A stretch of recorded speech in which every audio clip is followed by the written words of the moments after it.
As portas rangiam sozinhas. Ninguém tocará nelas. Era uma noite de outono em 2015, quando Alex decidiu explorar a mansão Whittaker. Ele tinha 28 anos, um fotógrafo freelance obcecado por lugares esquecidos. A mansão ficava no fim de uma estrada de cascalho, nos arredores de uma cidadezinha no interior de São Paulo. Construída no início do século XX por um industrial rico, ela fora o lar de uma família próspera, cheia de risadas e planos para o futuro. Agora, só restavam ecos e poeira, como se o tempo tivesse congelado um momento de tragédia. Alex ouvirá as histórias na internet, em fóruns obscuros dedicados a mistérios locais. Diziam que os Whittaker sumiram de repente, em 1972. Nenhuma explicação oficial. A polícia local arquivar o caso como abandono voluntário, talvez para evitar escândalos em uma comunidade pequena onde todos se conheciam. Mas Alex sentia algo mais profundo, uma atração irresistível por esses vazios que ecoavam suas próprias perdas. Ele carregava sua câmera, uma lanterna e um caderno para anotar impressões. O ar já cheirava a umidade velha quando ele parou o carro, o motor silenciando como um suspiro. Folhas secas estalavam sob seus pés, criando um tapete crocante que parecia sussurrar segredos. A fachada da mansão se erguia como uma sombra alta, janelas quebradas como olhos vazios que observavam sua chegada. Ele respirou fundo, sentindo o peito apertar com uma mistura de excitação e apreensão. O silêncio era pesado, interrompido só pelo vento nas árvores, que balançavam como sentinelas antigas. Alex sempre fora assim, atraído pelo vazio, pelos lugares que o mundo esquecera.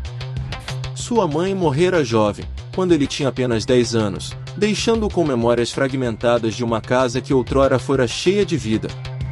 O pai, absorto no trabalho, nunca preencheu o buraco, e o silêncio se instalara como um hóspede permanente. Talvez por isso ele buscasse respostas em ruínas, imaginando que nelas pudesse encontrar pedaços de si mesmo perdidos. Ele empurrou o portão enferrujado, que rangeu alto, ecoando na escuridão como um aviso não verbalizado. Dentro, o saguão principal o recebeu com um cheiro de mofo e algo metálico, talvez ferrugem ou algo mais sinistro. Poeira dançava na luz fraca do luar que entrava pelas frestas das cortinas rasgadas, criando padrões etéreos no ar estagnado. Móveis cobertos por lençóis amarelados pareciam fantasmas adormecidos, formas indistintas que podiam ser sofás ou berços abandonados. Alex tirou fotos, cada clique da câmera parecendo violar o silêncio sagrado do lugar, como se estivesse acordando algo que dormia há décadas. Ele subiu a escada devagar, os degraus gemendo sob seu peso como ossos velhos se queixando. No andar de cima, quartos vazios se estendiam como celas de um manicômio esquecido. Camas desfeitas, lençóis embolados como se alguém tivesse saído às pressas, deixando para trás o caos de uma noite interrompida. Ele encontrou um armário entreaberto, a porta rangendo levemente ao toque. Dentro, roupas antigas penduradas em cabides tortos, um vestido de noiva mofado, com rendas que outrora foram brancas e agora carregavam manchas de tempo, ternos puídos que sugeriam uma era de prosperidade perdida. Seu coração acelerou um pouco. Não era medo ainda, mas uma curiosidade misturada com um desconforto sutil, como se estivesse invadindo a intimidade de almas que ainda pairavam ali. Ele continuou explorando, os passos ecoando no corredor estreito, guiado pelo feixe trêmulo da lanterna. O corredor levava a uma biblioteca, um santuário de conhecimento agora profanado. Livros caídos no chão, páginas amareladas e mordidas por roedores, títulos empoeirados sobre história local e finanças industriais. Alex se agachou para pegar um volume que chamara sua atenção, sua capa de couro rachada como pele envelhecida. Era um diário, datado de 1971, as letras trêmulas, como se escritas por mãos nervosas em meio a uma tempestade emocional. Ele leu a primeira página à luz da lanterna, a chama dançando e projetando sombras que pareciam se mover sozinhas. Eles me olham diferente agora. Meu marido, as crianças. Sinto que algo quebrou dentro de casa, uma rachadura invisível que se alastra como veneno. Alex sentiu um arrepio percorrer sua espinha. O ar ali era mais frio, como se a mansão respirasse devagar, exalando o frio da solidão. Ele sentou no chão poeirento, ignorando a sujeira que se infiltrava em suas roupas, e virou as páginas com cuidado, como se temesse que o diário se desfizesse em suas mãos. O diário pertencia a Helena Whittaker, esposa do dono da fábrica, uma mulher que outrora fora descrita em jornais locais como a perfeita dona de casa. Ela descrevia noites insones, passadas acordada ouvindo sussurros no escuro que pareciam vir das paredes. O silêncio da casa é pior que gritos. Ele me engole, me faz questionar minha sanidade. Alex pausou, o texto ressoando em sua própria história. Sua própria casa fora assim, após a morte da mãe. Um silêncio que sufocava, onde cada rangido da madeira era um lembrete da ausência. Ele se lembrou de noites em que se escondia debaixo das cobertas, imaginando que o vazio era uma entidade viva, pronta para engoli-lo. Ele continuou lendo, mergulhando mais fundo nas confissões de Helena. Ela falava de brigas crescentes, o marido, Victor, perdendo dinheiro na fábrica devido a uma crise econômica que assolava o país na época. Dívidas crescendo como ervas daninhas, ameaçando engolir a família. As crianças, 2 meninos de 10 e 12 anos, ficavam quietos demais, seus olhos vidrados como se carregassem segredos pesados. Ontem, ouvi passos no sótão. Mas estamos sozinhos, ou pelo menos é o que Victor insiste. Será que a casa está nos traindo? Alex olhou para o teto, o coração batendo um pouco mais rápido. Nada além de teias de aranha penduradas como véus fúnebres. Ele guardou o diário na mochila, sentindo seu peso como uma âncora, e decidiu explorar mais, impulsionado por uma necessidade de entender o que levará àquele colapso. Desceu para o térreo, guiado pela lanterna que agora parecia fraca contra a escuridão opressiva. A cozinha era um caos congelado no tempo, pratos na pia com restos de comida endurecidos, como se a família tivesse interrompido o jantar abruptamente. No balcão, uma panela com algo seco e irreconhecível, talvez sopa ou ensopado que nunca fora servido. Ele abriu a geladeira com cautela, o rangido da porta ecoando como um gemido.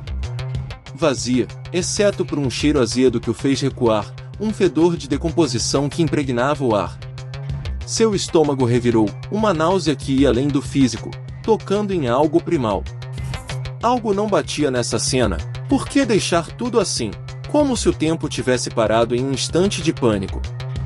Ele saiu para o quintal pelos fundos, o ar noturno mais fresco mas ainda carregado de umidade. O jardim era uma selva de ervas altas, flores silvestres sufocando o que restava de canteiros organizados. Uma estufa velha erguia-se no canto, seu vidro quebrado como uma cúpula destruída, permitindo que a chuva e o vento entrassem livremente. Dentro, plantas mortas pendiam das prateleiras, raízes expostas como veias secas, e ferramentas enferrujadas jaziam abandonadas, tesouras e pás cobertas de ferrugem. Alex pisou em algo duro sob as folhas. Um osso pequeno, de animal talvez, mas sua forma irregular o fez hesitar. Ele chutou para longe, o som seco ecoando em sua mente. O sol nascia devagar no horizonte, tingindo o céu de tons alaranjados, mas a mansão ainda parecia engolir a luz, mantendo suas entranhas na sombra. De volta ao saguão, ele notou uma porta trancada que não vira antes, escondida atrás de uma cortina desbotada. Seu instinto levou até lá, ele forçou a maçaneta, mas ela resistiu. Com uma pedra encontrada no chão, quebrou a madeira fina ao redor da fechadura, poeira voando como uma nuvem espectral. Era um escritório, o coração administrativo da casa agora em ruínas. Papéis espalhados pelo chão, contas não pagas e contratos rasgados, uma escrivaninha tombada, como se alguém a tivesse derrubado em fúria. No chão, manchas escuras. Irregulares, grandes e irregulares. Alex se aproximou devagar, o feixe da lanterna revelando que pareciam ser sangue seco, enegrecido pelo tempo. Seu pulso acelerou, um tamborilar surdo em seus ouvidos. Ele tirou fotos com mãos trêmulas, cuidado para não tocar em nada, preservando a cena como um detetive amador. O diário veio à mente imediatamente. Helena escrevera sobre discussões violentas que escalavam a cada dia. Vitor grita que é minha culpa, que minha fraqueza está nos arruinando. As crianças se escondem nos quartos, tapando os ouvidos. Alex sentiu o isolamento crescer ao seu redor. A mansão não isolava só fisicamente, mas na mente, ampliando medos até que se tornassem monstros. Ele saiu dali, o ar parecendo mais rarefeito, mas algo o puxava de volta, uma curiosidade insaciável misturada a um medo crescente. No segundo andar, ele entrou em um quarto infantil, o ar ali mais leve, mas carregado de uma melancolia palpável. Brinquedos no chão, espalhados como se uma brincadeira tivesse sido abandonada, carrinhos de madeira rachados, blocos de construção coloridos agora desbotados. Um urso de pelúcia coberto de poeira jazia encostado na cama, seus olhos de botão vidrados fixos no vazio. Alex pegou o urso, sentindo a maciez mofada sob os dedos, e por um momento imaginou as mãos pequenas dos meninos Whittaker o apertando em noites de medo. De repente, um som cortou o silêncio, um rangido distante, como passos leves no assoalho acima. Alex congelou, o corpo tenso, segurando a respiração como se qualquer movimento pudesse atrair o que quer que estivesse ali. O som parou, deixando apenas o zumbido do seu próprio sangue nos ouvidos. Silêncio de novo. Imaginação, pensou, tentando se convencer, mas o coração batia forte, ecoando como um alarme interno. Ele desceu correndo as escadas, os degraus protestando mais alto agora, e pausou no saguão, ofegante. Se ainda estiver ouvindo isso, não pare agora. A história só começa a se desenrolar, e o que vem a seguir pode mudar como você vê o silêncio em sua própria vida. Ele decidiu voltar no dia seguinte, precisando de mais luz natural para explorar os cantos escuros que a noite escondera. Mas aquela noite, em seu quarto de hotel na cidadezinha próxima, o diário o chamou como um imã. Sob a luz fraca do abajur, ele leu mais entradas, cada uma aprofundando a espiral de desespero de Helena.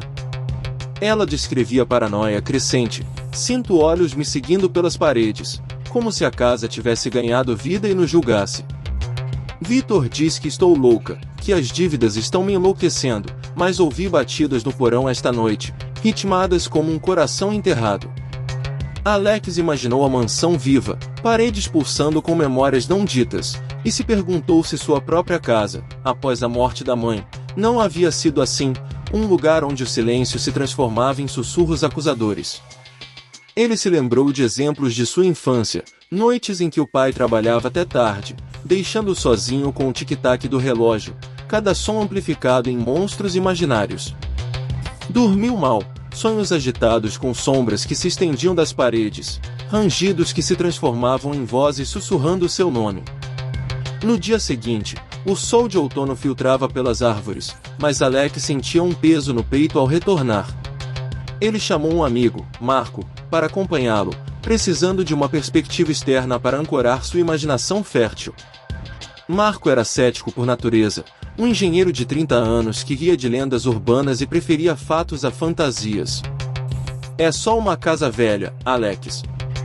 Provavelmente os Whittaker fugiram de credores e pronto, disse ele ao entrarem, sua voz ecoando confiante no saguão. Mas o ar parecia mais pesado daquela vez, como se a mansão soubesse da intrusão dupla e reagisse com uma pressão sutil. Marco brincou com a lanterna de Alex, acendendo e apagando para aliviar a tensão.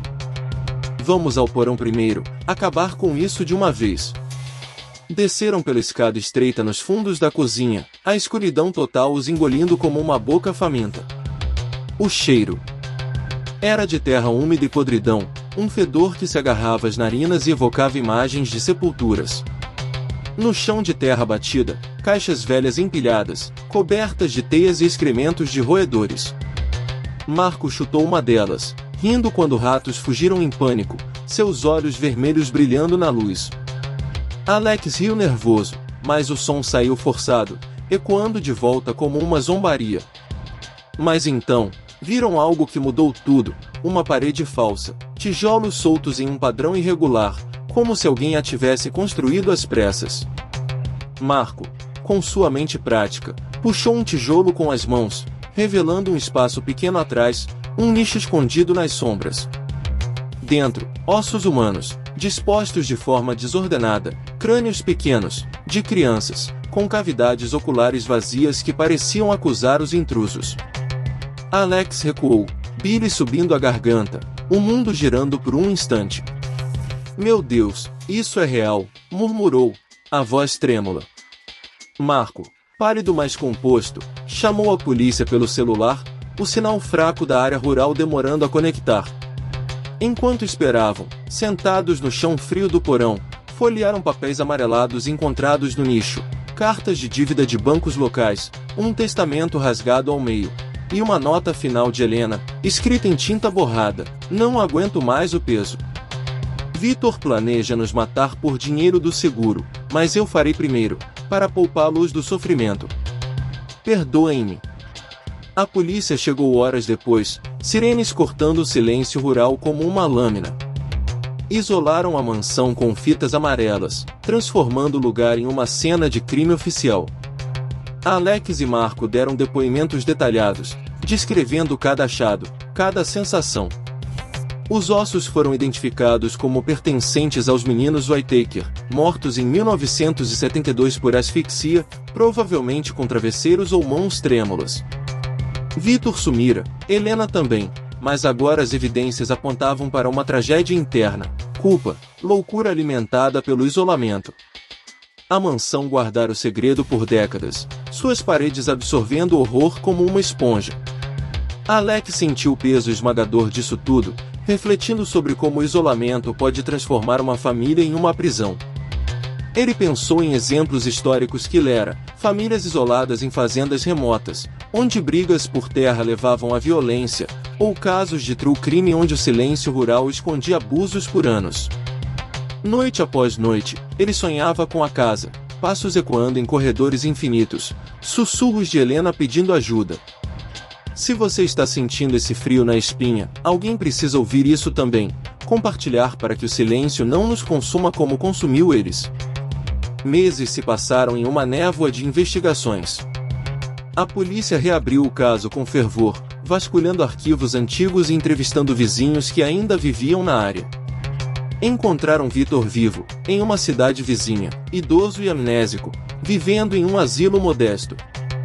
Sob hipnose e questionamentos persistentes, ele confessou fragmentos. Helena, pressionada pelas dívidas e pelo medo de perder tudo, matara as crianças em um surto de desespero, culpando por tudo.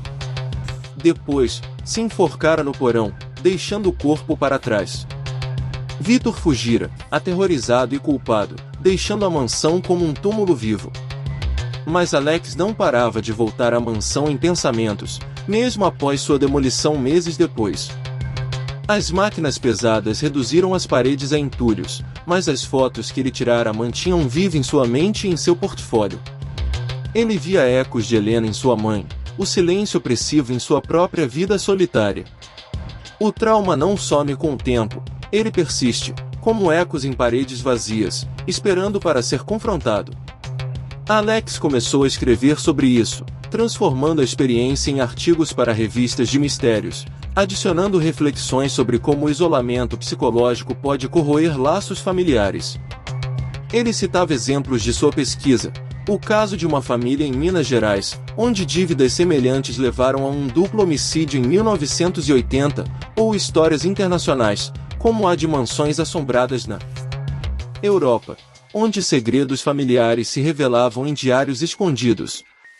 Se quiser saber o que veio depois na vida de Alex, siga essa jornada.